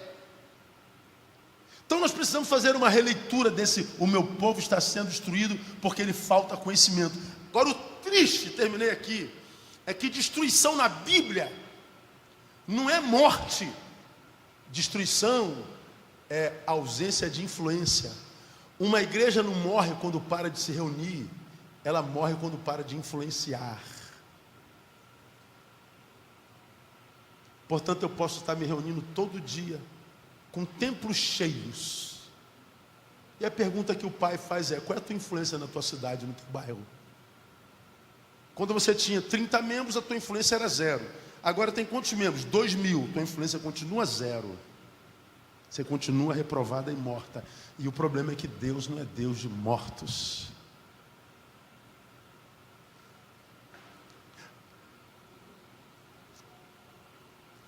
Quando eu entender que eu não morro quando eu paro de reunir, mas quando eu paro de influenciar, e entendo isso,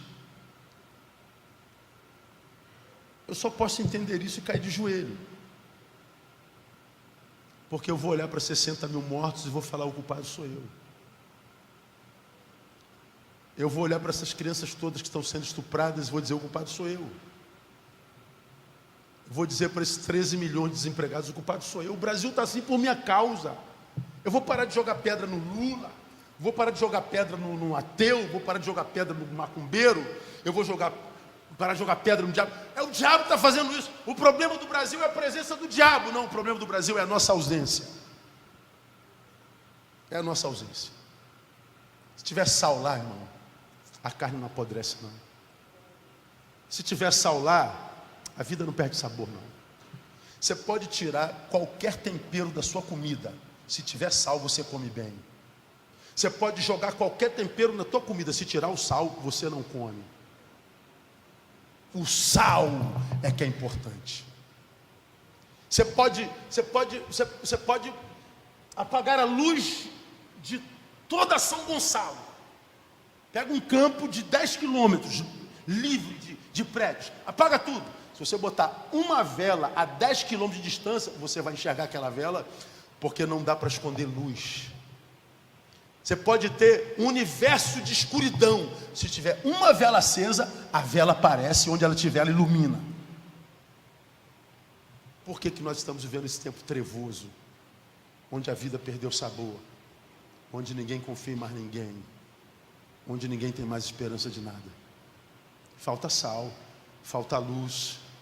Talvez a igreja tenha sido sequestrada pelo mundo, quando o assunto são valores e princípios.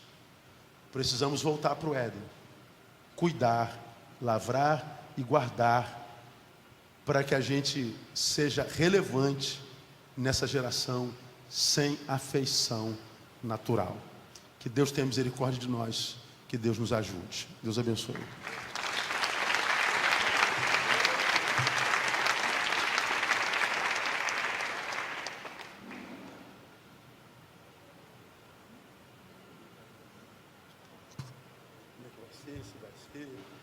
Vamos passar pelas perguntas. Só que antes de passar pelas perguntas, tem algumas pessoas que não preencheram ainda para concorrer ao livro e à Bíblia. Então você aproveita, vai preenchendo aí, você que não preencheu ainda. E você que vai fazer a sua pergunta, você vai fazer com o microfone está aqui embaixo, com o Diácono Carlos. Caso você tenha vergonha, queira fazer no papel, também pode fazer também. Então a gente vai estar... O papel tinha que ter pego antes. Então quem vai fazer no microfone, levanta a mão que o diácono vai até você. Eu vou ler uma aqui que já foi entregue aqui à minha mão. Pastor Neil, por que o Evangelho tem produzido gente intolerante a outras expressões religiosas? Então, sem afeição natural. Se o meu afeto é saudável, eu vou olhar para esse cara que tem uma religião completamente diferente da minha. Cara, eu não concordo com nada do que você diz. Mas da mesma forma como eu, brasileiro, carioca, tenho o direito de adorar Jesus, você tem direito de adorar Satanás. Não reconheço o teu Deus como nada. Como você não reconhece o meu como nada. Mas como eu tenho direito de adorar o meu, você tem direito de adorar o teu, porque nós somos cidadãos da mesma prata. Não, mas eu não posso dar... Por que você não pode dar direito a ele? Você não tem o teu? Mas a gente pensa com a cabeça religiosa e não com a cabeça humana. Como eu não tenho nada a ver contigo como raça, você é totalmente outro. Você foi extinto em mim. Não me interessa se eu quebro o teu centro de macumba, se eu quebro o teu Deus. Isso fere o teu coração, te adoece, te deprime, porque você não vale nada para mim. Então eu quebro o teu Deus, eu derrubo o teu centro, eu chuto a tua fé, eu humilho você no Facebook. Por quê? Porque você não vale nada para mim. O problema não é religioso, é afetivo. É afetivo. E o pior, eu faço tudo isso em nome de Jesus, e você não viu Jesus fazer isso em lugar nenhum, a não ser no templo, que se transformou em comércio. Ou seja, gente que passou a ganhar dinheiro com o nome dele, que eram os da fé dele, judeus. E quando ele no mesmo templo abre Isaías 61, diz: hoje se cumpriu essa palavra nos vossos corações. Ele entrou no templo 2 vezes e acabou com o culto. Quando ele diz: hoje se cumpriu isso aos vossos corações, não é? E quando ele viu o mercantilismo na igreja dele. Mas ele nunca atacou outra religião. ele nunca se envolveu agressivamente com mais ninguém. Ele foi amoroso com a prostituta, ele foi amoroso com o ladrão de impostos, ele foi amoroso com roubadores. A marca de Jesus foi amor, até com quem o crucificou. A marca de Jesus foi amor. Por quê? Porque Jesus tinha entranháveis laços de afeto. Como diz lá João, tendo amado os seus, amou-os até quando? Até o fim. O problema da intolerância, do racismo e de todas as guerras que nós vivemos é problema afetivo. Nosso afeto morreu.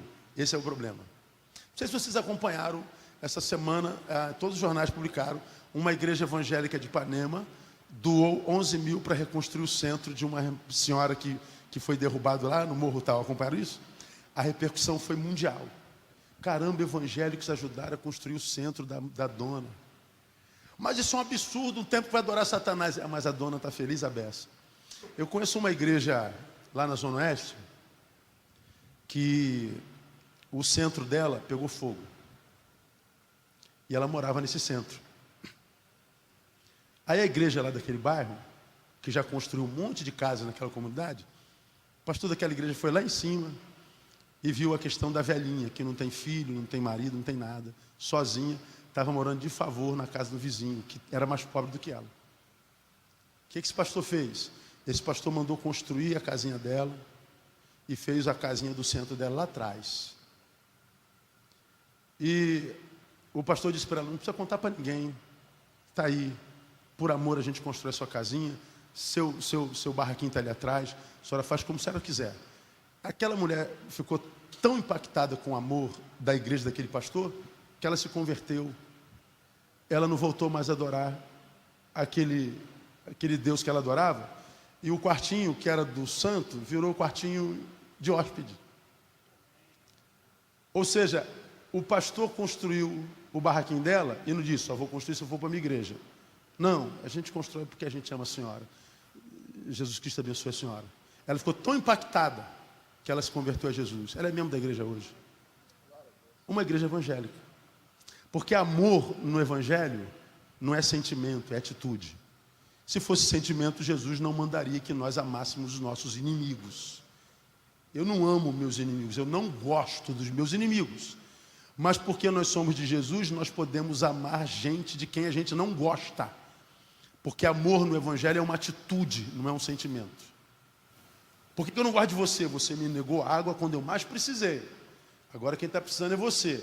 Mas eu vou te dar água do mesmo jeito. É assim.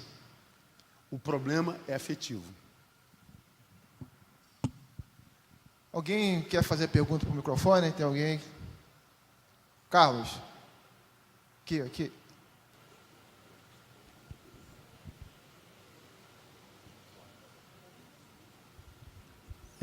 Boa noite. A minha pergunta é: devemos voltar ao nosso status quo. Temos o egoísmo e o egocentrismo na essência. Como fazer isso converger a cristocentrismo, no caso? Então, é mais simples do que a gente imagina. Como nós nos retiramos para nós? Gente, é muito simples. Como nós nos retiramos para nós, por questão de sobrevivência, porque a gente sente medo do outro, não é? Então eu me afasto de você, porque eu tenho medo de você.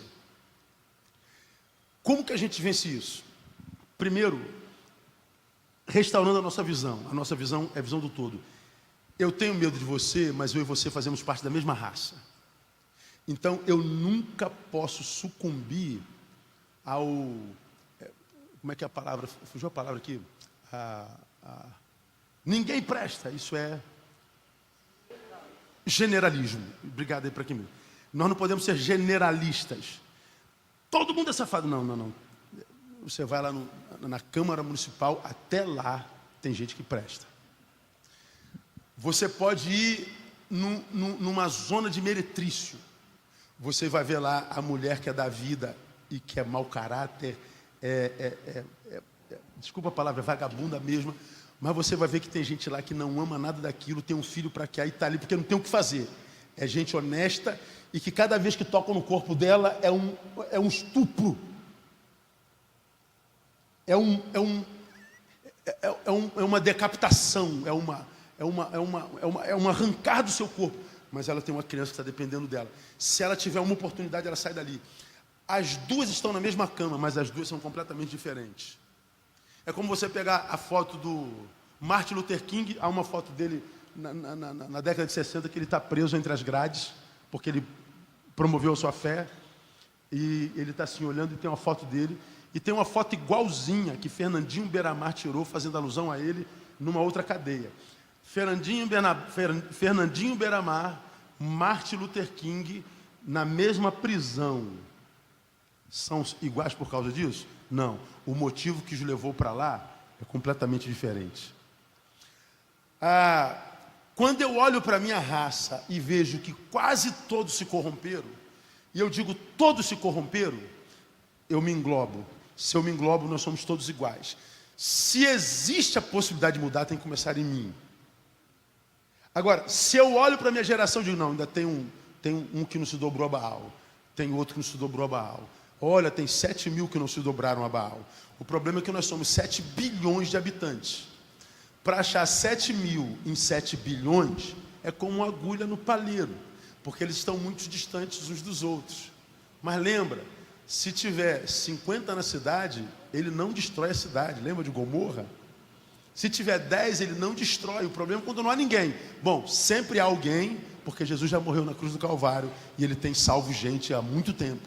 Então eu não posso sucumbir ao generalismo. Tem gente boa demais. Gente, eu tenho vontade de parar todo dia. Eu não acredito em quase ninguém. Eu nem crente. Eu tenho dificuldade de gostar de crente hoje, você quer saber. Para mim, é o povo que está mais longe de Deus. É o que tem mais Deus na boca, é o que menos tem na vida. Eu tenho uma dificuldade enorme de me relacionar com gente que tem a minha profissão, que é pastor. Eu tenho muita dificuldade com os da minha fé. Eu tenho muita dificuldade. Eu tenho vontade de parar o tempo inteiro. Por que eu não paro? Porque quem me segue aí que sabe, eu rodo o Brasil o ano inteiro. E eu vejo focos de luz no Brasil inteiro. Gente boa, anônima, que está no meio da favela, que está lutando pela justiça, pela causa da igualdade, e que é um orgulho para Deus. E quando eu viajo, vejo essa minoria, eu falo, por essa minoria vale a pena. Então, vencer o generalismo. Está tudo perdido, pastor? Não, isso não está não. Tem muita gente boa. A gente pode achar essa pessoa, colar um nós, e Deus então vai abençoar. Segundo, se alguma coisa precisa ser feita, seja você o voluntário. Não espere que alguém comece. O problema é que numa geração pós-moderna nós temos mania de grandeza. A gente quer começar do muito e do pronto. Jesus sempre começou do pouco e do a fazer. Toda jornada, por mais longa que seja, começa do primeiro passo. Você está convidado a conhecer o Ministério da Igreja Batista Betânia em Sulacap. O dia que você quiser lá visitar, conhecer o projeto social, você vai ver que não há ninguém que esteja excluído de um trabalho social da igreja. Da gestante ao velho da terceira idade. Passando por esporte, escola de dança, por inclusão digital, curso profissionalizante. Não há ninguém na comunidade. O que a comunidade precisar, procura a igreja, vai achar. Lá não é o posto Piranga, procura a Igreja Batista Betânia. Onde é que eu acho psicólogo? Batista Betânia. Onde é que eu acho uma academia de judô? Betânia. Onde é que tem uma escola de dança? Betânia. Onde é que tem curso de inclusão digital para idosos? Betânia. Onde é que tem trabalho com pessoas com deficiência? Betânia. Olha, eu tenho um pessoal de população em situação de rua. Quem trabalha aqui? Betânia. Você pode ir lá, tem tudo. Procura a igreja que tem. Começou assim? Não. Eu comecei como toda igreja começa. Cesta básica. Vamos distribuir cesta básica, cesta básica, cesta básica, cesta básica, cesta básica. Cesta básica, vamos dar comida para o povo. O pobre precisa de comida. Bom, a gente não quer só comida, né? A gente quer bebida, diversão e arte. A gente não é só comida. Ninguém morre de fome no Brasil. Deixa eu contar minha experiência para vocês aqui, bem rapidinho. Serve para vocês também, pastora. Eu com uma igreja com 300 membros, hoje nós somos mais de 4 mil. Temos que fazer alguma coisa, cara, sinalizar o reino de Deus. Cesta básica. Fizemos campanha, eu com a igreja com 300 membros, arrecadava 3.000 quilos de alimentos, 3 toneladas de alimento por mês. Aí ia na comunidade distribuir, aquele filão na porta da igreja, tinha que vir na igreja, depois do culto distribuía. Olha que maldade, que perversidade. Só come se assistir meu culto, isso é do diabo. Isso não tem nada a ver com Jesus, mas eu era garoto, eu era burro. Eu ainda sou, só que naquela época eu não sabia que era, entendeu? Então era pior. E era uma covardia. Aí, 3 toneladas, eu me gabava disso. Até que eu descobri que a comunidade, a grande maioria deles, pegava a cesta básica, vendia para comprar droga. Eles faziam banca na comunidade vendendo arroz, feijão, lata de não sei o quê, vendia e comprava droga. Quando chega a mim, eu falei, caraca, eu estou ajudando a alimentar o tráfico de droga e o vício dos outros. Pô, cara, eu deprimi. Não é possível que seja verdade. Era verdade, averiguei tudo. O que eu fiz? Parei de distribuir cesta básica, cacei a cesta básica, todo mundo. A comunidade vem abaixo na igreja querendo me pegar. Por que o senhor parou de distribuir cesta básica? Porque o senhor não gosta da gente? E essa igreja, não sei o quê. Calma, gente, eu vou ter que explicar. E os velhinhos da igreja querendo me pegar. A comunidade desce e os velhos querem me pegar. Porque quem distribuía cesta básica eram os velhinhos da igreja. Aí eu tiro a cesta básica, os velhinhos dizem, pastor Neil não gosta de velho, pastor Neil vai expulsar os velhos da igreja, pastor Neil é jovem, só quer saber de jovem, não é nada disso. E a comunidade desce querendo me pegar o pescoço porque eu tirei a cesta básica. Eu expliquei para a comunidade o que aconteceu. Muitos de vocês estão vendendo para comprar droga. O pessoal que eu sério entendeu. Fiz um Marco Zero na comunidade com alguns profissionais da igreja, fizemos um mapeamento da comunidade todinha. Nós descobrimos que nós precisávamos de 300 quilos apenas para suprir a necessidade alimentar da comunidade inteira. Eu só precisava de 300 quilos de alimento. Eu estava distribuindo 3 toneladas, 3.000 quilos. 2.700 quilos eram jogados no lixo. Esforço vão. Eu estava alimentando o vício da minha comunidade.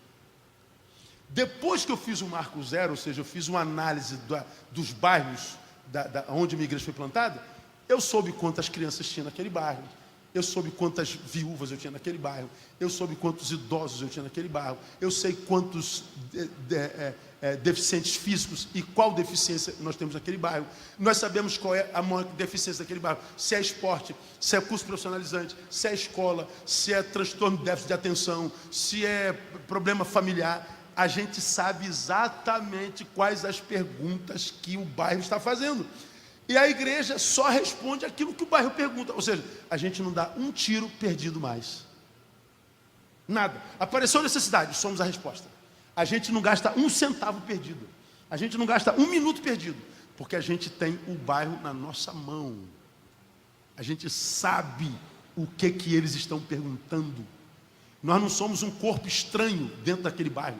Nós somos parte integrante daquele bairro. Nós conhecemos suas necessidades. Como começou, irmão? Com uma cesta básica. Quando é cesta básica, a gente senta para entregar. Hoje, quem é que pega a cesta básica? Precisando da cesta básica. O assistente social da igreja vai lá, faz uma análise integral da comunidade, quer saber se ela está no nível de pobreza ou abaixo de pobreza. Se não tiver em pobreza e abaixo de pobreza, a gente não dá cesta básica. Se está no nível de pobreza e abaixo de pobreza, tem criança em casa. E muitas. Ela é obrigada a matricular a criança ou na escola ou no esporte. Faz um curso profissionalizante, cresceu, tem profissão, vai para o banco de emprego. Ela já tem um emprego. Quando ela volta para casa com o emprego, a família sai do nível de pobreza. A gente tira a cesta básica. Porque senão vicia. O outro filho vem.